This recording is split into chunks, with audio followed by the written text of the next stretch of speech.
Student, last લેક્ચરમાં આપણે જુદા જુદા વાયુઓના નિયમની ચર્ચા કરી હતી કે જેમાં આપણે આદર્શ વાયુ સમીકરણની ચર્ચા કરી હતી કે આદર્શ વાયુ સમીકરણમાં શું કર્યું હતું. આદર્શ વાયુ સમીકરણમાં બોયલનો નિયમ, ચાર્લ્સનો નિયમ અને એવોગેડ્રોનો જે નિયમ છે એ કમ્બાઇન્ડ કરી એના પરથી પીવી બરાબર એનઆરટી આદર્શ વાયુ સમીકરણ આપણે તારવ્યું હતું. અને આદર્શ વાયુ સમીકરણને આપણે અવસ્થા સમીકરણ તરીકે પણ ઓળખીએ છીએ કે અવસ્થા સમીકરણ છે, આદર્શ વાયુ સમીકરણ છે એ વાયુઓની અવસ્થાનું માપન આપણને બતાવે છે, એટલા માટે આપણે એને અવસ્થા સમીકરણ તરીકે ઓળખીએ છીએ. અને અવસ્થા સમીકરણમાં અચળાંક જે આર છે પીવી બરાબર એનઆરટી, એમાં આર છે એ સંયુક્ત વાયુ અચળાંક તરીકે ઓળખાય છે. અને એમાં જે ચલ આવેલા છે એ ચલના જુદા જુદા એકમ પ્રમાણે આપણને આરની વેલ્યુ પણ જુદા જુદા એકમમાં મળતી હોય છે. હવે એના પછીનો પોઈન્ટ આપણો છે કે આદર્શ વાયુ સમીકરણને આધારે ઘનતા અને મોલર દળ વચ્ચેનો સંબંધ તારવો. ઘનતા અને મોલર દળ વચ્ચે શું સંબંધ છે? ઘનતા અને મોલર દળ વચ્ચેનો સંબંધ.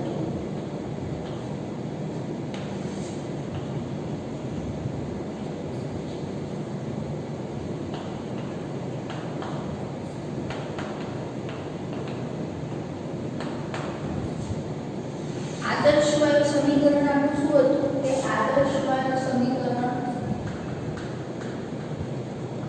Pv બરાબર nRT. એમાં આપણે આદર્શ વાયુ સમીકરણની ગોઠવણી છે એ બદલીએ છીએ તો n/v બરાબર p/RT લખી શકીશું. n/v બરાબર p/RT. હવે આપણને ખબર છે કે n બરાબર small m upon capital M લઈ શકીએ. અહીંયા શું આવે? સ્મોલ m છે વાયુનું દળ છે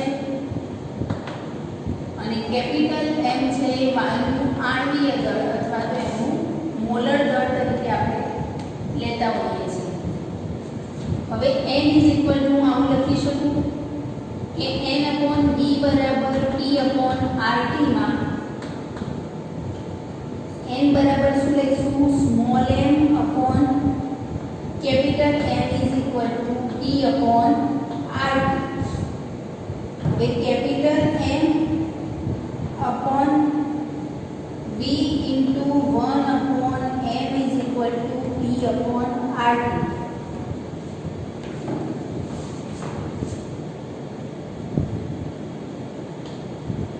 હવે m બરાબર d/m,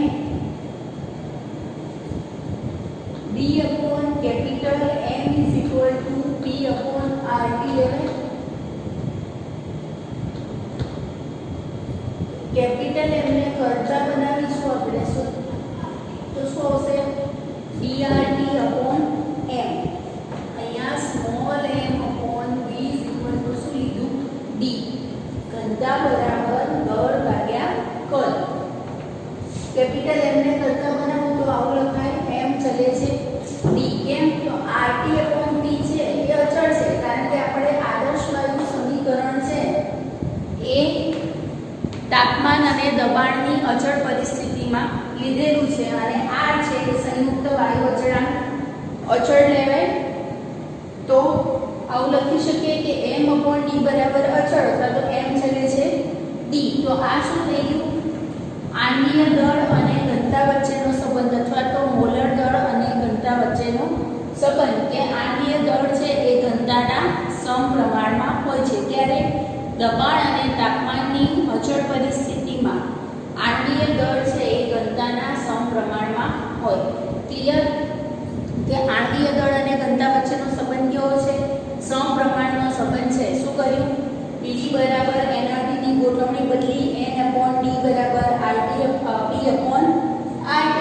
એની જગ્યાએ શું લીધું? Small m upon capital M કે વાયુનું દળ અને વાયુનું આણ્વીય દળ અથવા તો એને મોલર દળ તરીકે લઈએ છીએ. ગાણિતિક સ્ટેપ લીધા, એમને શું કર્યું? કરતા બનાવ્યું.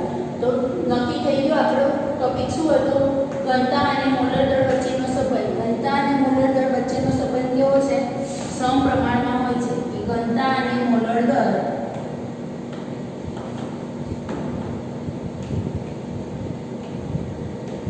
એકબીજાના સમપ્રમાણમાં હોય ત્યારે તો દબાણ અને તાપમાનની અચળ પરિસ્થિતિમાં ઘનતા અને મોલર દળ છે એ એકબીજાના સમપ્રમાણમાં હોય.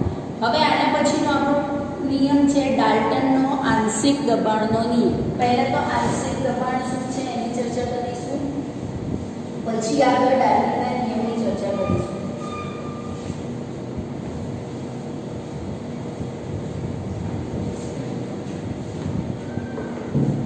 એના પછીનો નિયમ છે ડાલ્ટનનો આંશિક દબાણનો નિયમ.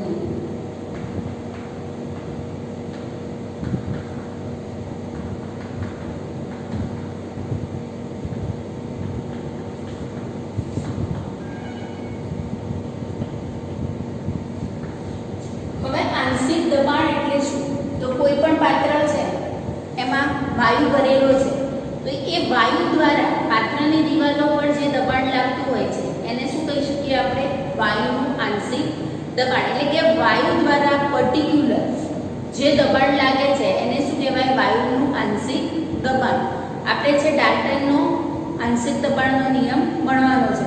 હવે નિયમ આવો છે કે એકબીજા સાથે રાસાયણિક પ્રક્રિયા ન કરતા હોય તેવા વાયુ એકબીજા સાથે રાસાયણિક પ્રક્રિયા ન કરતા હોય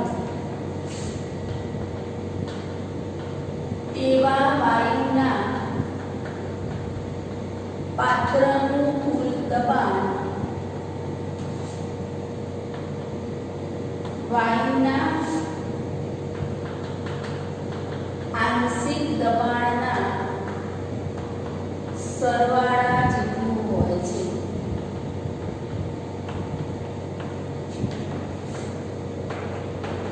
કે વાયુ એક પાત્ર લીધું છે એમાં બે અલગ અલગ વાયુ લીધા છે, બે વાયુ અથવા તો ત્રણ અલગ અલગ વાયુ ભરેલા છે અને એ વાયુ જે ભરેલા છે એ પાત્રનું જે કુલ દબાણ છે એ એમાં જે બે વાયુ ભરેલા છે એ વાયુઓના આંશિક દબાણના સરવાળા જેટલું હોય છે. એટલે કે P total is equal to P1 plus P2 plus P3. ધારો કે એક પાત્ર છે એ મેં A લીધું છે, આ પાત્રમાં વાયુ એ ભરેલો છે તો આનું દબાણ TA એ એનું આંશિક દબાણ સપોઝ 300 છે. બીજું એક પાત્ર મેં લીધું એમાં વાયુ B ભરેલો છે તો વાયુ B નું જે દબાણ છે એને હું PB તો એ સપોઝ 400 છે.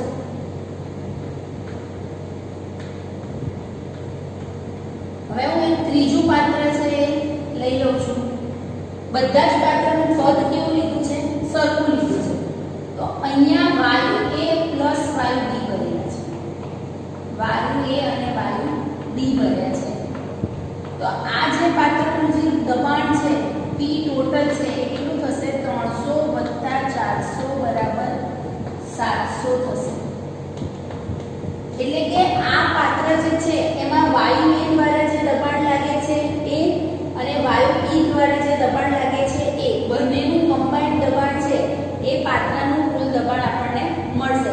એટલે કે આ બંને વાયુને જ્યારે ભેગા કરવામાં આવે છે ત્યારે એ વાયુઓ એકબીજા સાથે રાસાયણિક પ્રક્રિયા કરતા નથી. તો ડાલ્ટનનો નિયમ એવો છે એકબીજા સાથે રાસાયણિક પ્રક્રિયા કરતા હોય તેવા વાયુઓ માટે આપણે ડાલ્ટનનો નિયમ લાગુ પાડી શકીએ નહીં. જે વાયુઓ એકબીજા સાથે રાસાયણિક પ્રક્રિયા કરતા નથી એવા વાયુ માટે જ ડાલ્ટનનો નિયમ લાગુ પડે. નિયમ એવો છે આપણને નિયમમાં જ કહી દીધું છે કે એકબીજા સાથે રાસાયણિક પ્રક્રિયા ન કરતા હોય તેવા વાયુઓનું કુલ દબાણ વાયુઓના આંશિક દબાણના સરવાળા જેટલું હોય છે. આંશિક દબાણ શું એ આપણે ક્લિયર કરી દીધું કે અહીંયા આ જે પાત્રમાં આપણે વાયુ A અને વાયુ B ભર્યો છે એમાં વાયુ A દ્વારા જે દબાણ લાગે એને વાયુ A નું આંશિક દબાણ કહેવાય.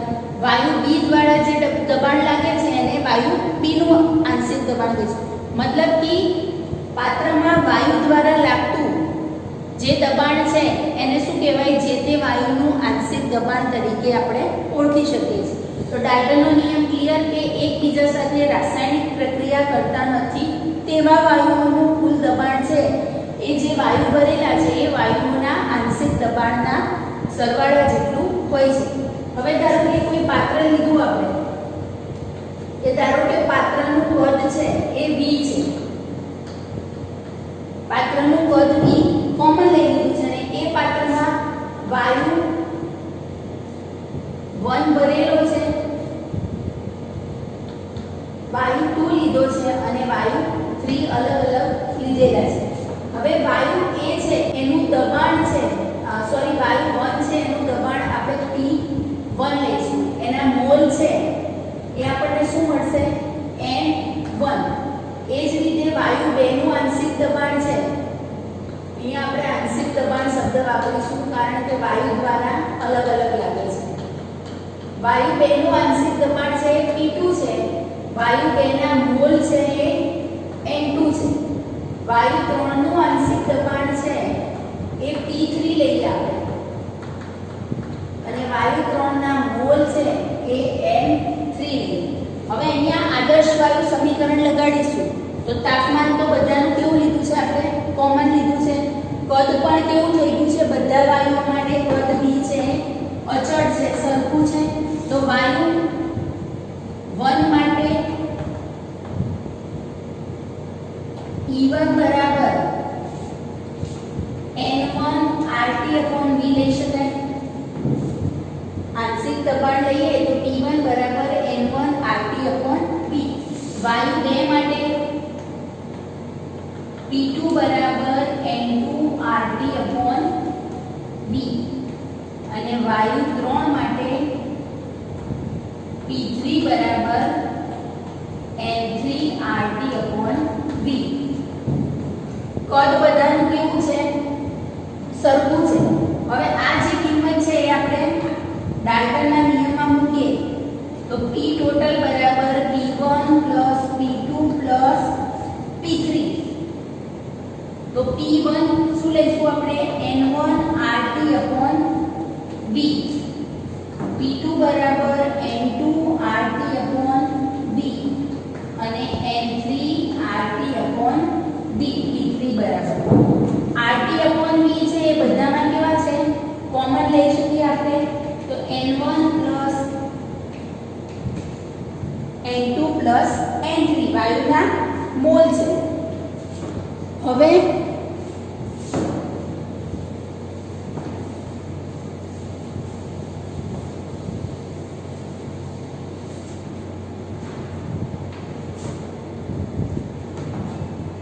આપણને P ટોટલ મળ્યું. હવે P1 અને P ટોટલ નો ગુણોત્તર લઈએ. P1 અને P ટોટલ નો ગુણોત્તર લેતા આ જે મળ્યું છે એ શું છે, P ટોટલ.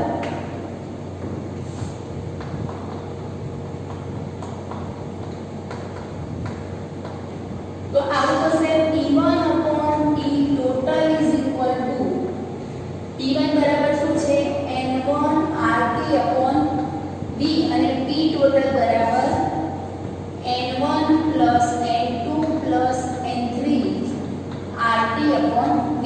RT/V બધી માટે કોમન છે તો આવું લખી શકું કે P1/T total નો ગુણોત્તર આપણને શું મળે છે, N1/N1 N2 N3.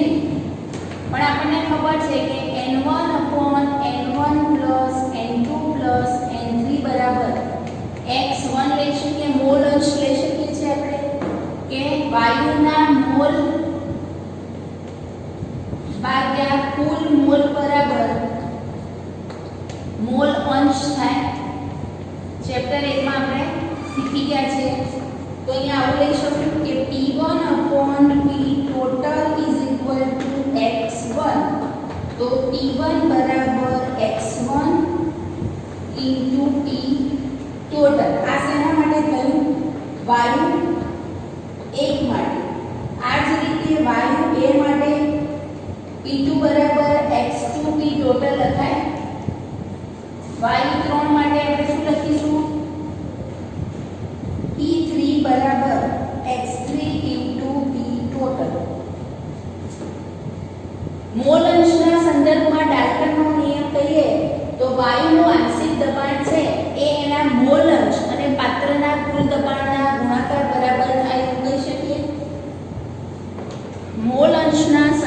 સંદર્ભમાં ડાલ્ટનનો નિયમ લખવો હોય તો વાયુનું આંશિક દબાણ જે છે, પહેલા વાયુ વડે લાગે છે એટલે એને P1 કીધું છે, તો એના મોલ અંશ અને કુલ દબાણ જેટલું છે એવું કહી શકાય. તો આપણે આવું લખી શકીએ કે કોઈ પણ વાયુ માટે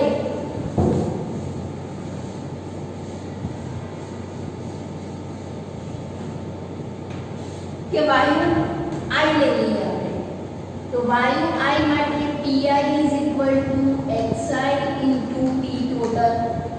I is equal to જે વાયુ હોય 1 2 3 4 ગમે તે વાયુ હોય, પણ ઇન શોર્ટ એવું કહી શકીએ કે વાયુનું જે આંશિક દબાણ છે એ એના મોલ અંશ અને કુલ દબાણના ગુણાકાર બરાબર હોય છે.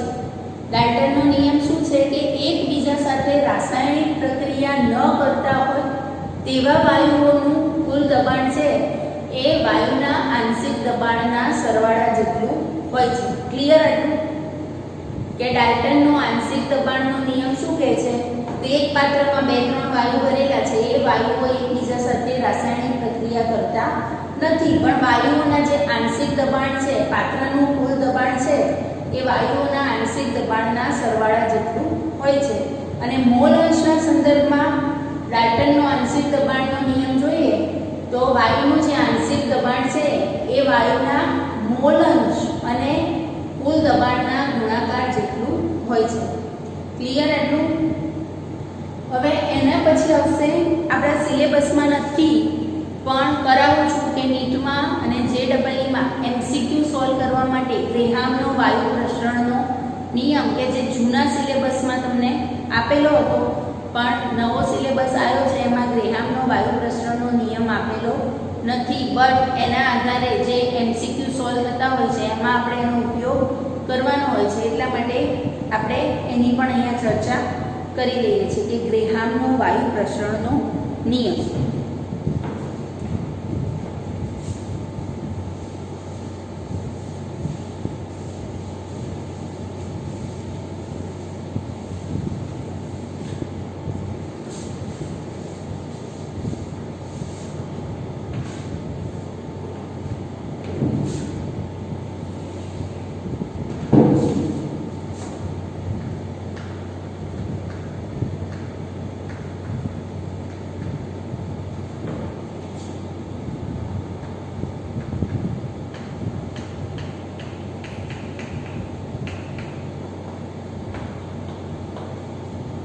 ગ્રેહામે વાયુનું પ્રસરણ છે એ કેવી રીતે થાય છે અને પ્રસરણના આધારે ગ્રેહામ નામના વૈજ્ઞાનિકે નિયમ આપેલો હતો કે વાયુના પ્રસરણનો વેગ છે પણ તાપમાન અને દબાણ કેવું છે?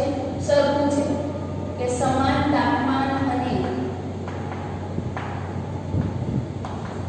દબાણે વાયુઓના પ્રસરણનો વેગ ઘનતાના વર્ગમૂળના વ્યસ્ત પ્રમાણમાં હોય છે. એ વાયુ છે એનો પ્રસરણ વેગ છે એ એની ઘનતાના વર્ગમૂળના વ્યસ્ત પ્રમાણમાં હોય છે. અહીંયા r છે એ પ્રસરણ વેગ છે અને d છે એ ઘનતા છે. કે વાયુનું જે પ્રસરણ છે એ એની ઘનતાના વર્ગમૂળના વ્યસ્ત પ્રમાણમાં થતું હોય છે. હવે ધારો કે વાયુ 1 નો પ્રસરણ વેગ છે એને આપણે r1 કહીશું અને એની ઘનતા એની d1 છે. અને વાયુ 2 નો પ્રસરણ વેગ છે, બંને વાયુના દળ અને તાપમાન કેવા છે? અચળ લીધા છે, એને r2 કહીશું અને એની ઘનતાને આપણે શું કહીશું? d2. તો વાયુ 1 માટે આવું લખી શકાય કે r1 ચલે છે 1/√d1 અને વાયુ 2 માટે r2 ચલે છે 1/d2. હવે r1 અને r2 નો ગુણોત્તર લઈએ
વધે છે.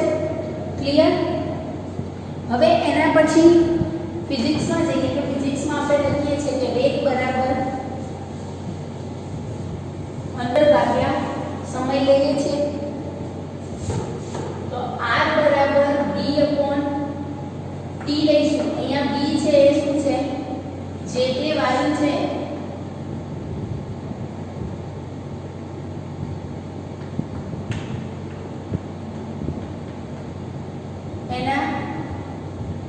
એનું જે પ્રસરણ થયું એનું માપન છે. v છે એ વાયુના પ્રસરણ માટે વાપર્યું છે આપણે. તો r1 માટે શું લઈશું? v1 upon t1 અને r2 માટે શું લઈશું? v2 upon t2. કે વાયુનું પ્રસરણ કેટલું થયું એનું માપન છે એને આપણે શું કહ્યું? v કહ્યું. અને કેટલા સમયમાં થયું એને શું કહ્યું? t કહ્યું.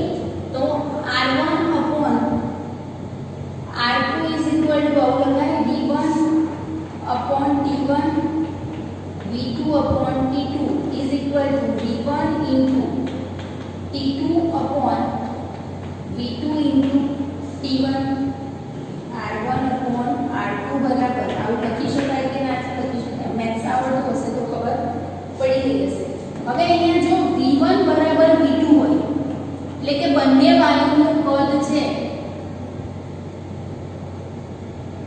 એટલે કે વાયુનું કદ સમાન હોય. વાયુનું કદ સમાન હોય ત્યારે r1 upon r2 is equal to t2 upon t1 લેવાય. કારણ કે v1 અને v2 સરખું છે એટલે v1 v2 ઉડી ગયા. હવે જો બંને વાયુના પ્રસરણ માટેનો સમય છે એ પણ સરખો હોય એટલે કે t1 બરાબર t2 હોય તો આપણે r1 upon r2 is equal to v1 upon v2 લઈ શકાય. આ બધા જ સૂત્રો છે એ MCQ સોલ્વ કરવામાં વપરાશે. બધા જ સૂત્રોનો ઉપયોગ આપણે MCQ સોલ્વ કરવા માટે કરીશું. ક્લિયર હતું? અહીંયા બંનેનું કદ સરખું કરી દો તો કદ ઉડી જાય તો r1 upon r2 is equal to t2 upon t1. અહીંયા બંનેનું જે પ્રસરણ થવાનો સમય છે એ સરખો છે તો r1 upon r2 is equal to v1 upon v2. પણ ગ્રેહામે શું કીધું હતું કે વાયુના જે પ્રસરણનો વેગ છે એ એની ઘનતાના વર્ગમૂળના વ્યસ્ત પ્રમાણમાં હોય છે. મેઇન આપણો નિયમ શું છે કે જ્યારે દબાણ અને તાપમાનની સરખી પરિસ્થિતિ હોય, બે વાયુ લીધેલા છે એનું દબાણ અને તાપમાન બંને કેવા છે? સરખા છે.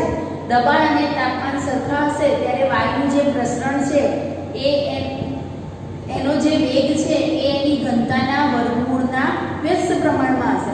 એના પછી આપણને ખબર છે કે ઘનતા છે એ આણ્વીય દળના સમપ્રમાણમાં છે. મતલબ કે ઘનતા વધે છે તો આણ્વીય દળ વધે છે એટલે ઘનતાની જગ્યાએ આપણે શું લઈ શકીએ? આણ્વીય દળ લઈ શકીએ. તો આપણને સૂત્ર શું મળે છે? r1 upon r2 is equal to √m2 upon m1. પણ ફિઝિક્સ પ્રમાણે આપણે વેગ એટલે અંતર ભાગ્યા સમય લઈએ છીએ. તો અહીંયા વાયુના અંતરની જગ્યાએ શું લખવાનું છે કે વાયુનું પ્રસરણ છે એ કેટલા પ્રમાણમાં થયું છે. તો વાયુનું પ્રસરણ r1 વાયુ માટે v1 upon t1 છે, કેટલા સમયમાં થયું એ, અને r2 બરાબર v2 upon t2 છે. તો સમીકરણ પરથી આપણે આવું લઈ શકીએ કે r1 upon r2 is equal to v1 into t2 અને v2 into t1. પણ જો બંને વાયુના કદ સરખા હશે તો r1 upon r2 is equal to શું થશે? t2 upon t1. અને જો બંને વાયુના પ્રસરણ માટેનો સમય સરખો હશે તો r1 upon r2 is equal to v1 upon v2. Clear આટલું? કે હવે એક એક્ઝામ્પલ જોઈએ. MCQ વારંવાર પૂછાતો હોય છે કે ગ્રેહામના વાયુ પ્રસરણના નિયમ પરથી જ એ નીટમાં પણ ઘણીવાર પૂછાયેલો છે, JEE-માં પૂછાયેલું છે.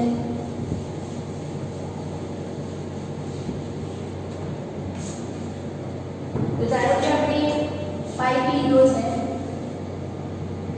કાચની એક નળી લીધેલી છે. આમાં અહીંયા NH3 વાયુનું કુંડું લગાવેલું છે. ઊંડું કુંડું છે પણ NH3 વાયુ છે અને અહીંયા HCl વાયુ લીધેલું છે. હવે પ્રશ્ન એવો પૂછાતો હોય છે કે NH3 અને HCl વચ્ચે પ્રક્રિયા થાય ત્યારે NH4Cl બને છે, પણ NH4Cl ની જે રિંગ બને છે એ અહીંયા કઈ જગ્યાએ બની હશે?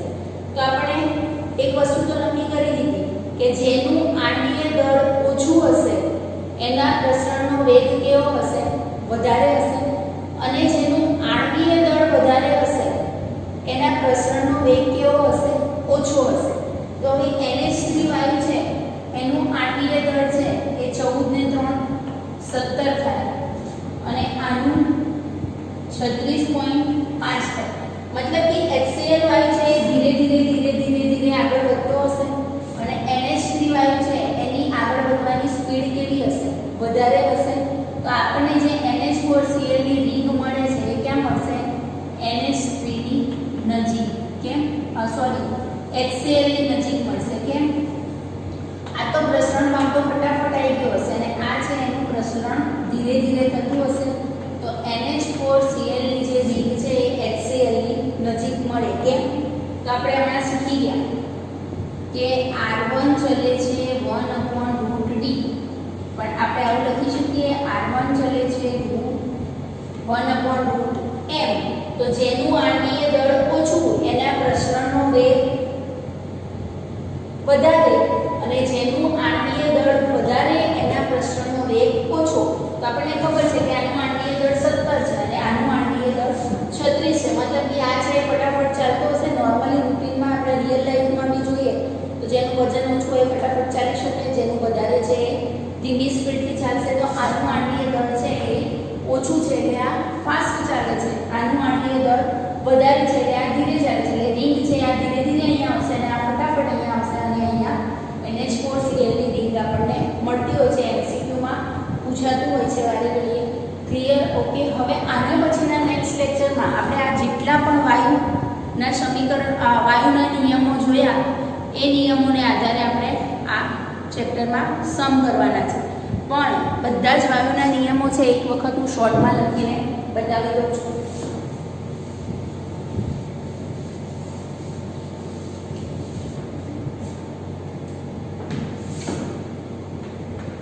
કેટલા વાયુના નિયમ જોયા? તો બોઇલ, ચાર્લ્સ, ગેલ્યુશેક,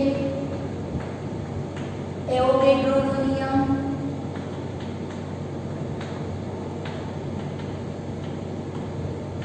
આદર્શ વાયુ સમીકરણ,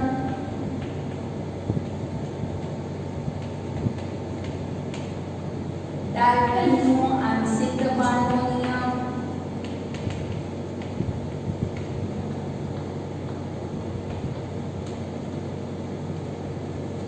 અને ગ્રેહામનો વાયુ પ્રસરણનો નિયમ.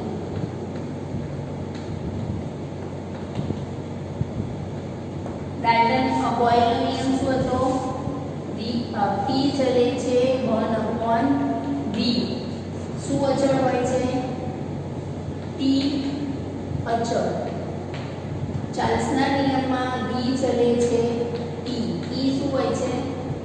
અચળ હોય છે. ગેલ્યુશેકના નિયમમાં E ચલે છે T, પદ અચળ. એવોગેડ્રોનો નિયમ છે V ચલે છે m. શું અચળ હોય છે? E અને T બંને સરખા અચળ. આદર્શ વાયુ સમીકરણ PV = nRT. ડાલ્ટનનો આંશિક દબાણના નિયમમાં P total = P1 + P2 + P3 જેટલા વાયુ હોય એ પ્રમાણે, અથવા તો PI = xi × P total. ગ્રેહામના વાયુ પ્રસરણના નિયમમાં R ચલે છે 1/√d અથવા તો R ચલે છે 1/√m.